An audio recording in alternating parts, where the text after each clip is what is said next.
When I was 10 years old, my dad told me the most consequential event of the 20th century was World War II. And that one of the most consequential events of World War II was the liberation of Europe, D-Day, June 6, 1944. And that my grandfather was there. So I said, can I go talk to him? Can I go talk to him? He said, no. Your grandfather suffers from this thing called survivor's guilt. Why did he survive when his friends around him were all killed that day? So if he wants to talk about it, he'll talk about it. But if he doesn't, he won't. So we used to go see him every Sunday. Finally, one Sunday, my dad said, hey, Robbie, Grandpa wants to talk about D-Day. He's like, what? No, yeah, just let him do the talking.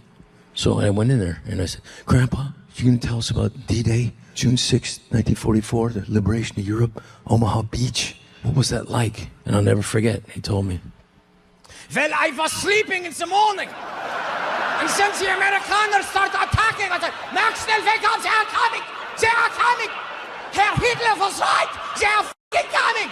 Ich habe eine große Schwanzluke und roten Dicke. So we shooting. Killing as many Americans as we could. But there was too many. Finally, we ran out of ammunition. I threw down my weapon, put on the woman's dress, snuck into Belgium, sucked a few dicks, but I survived the war. Wow. I understand what you mean by survivor's guilt.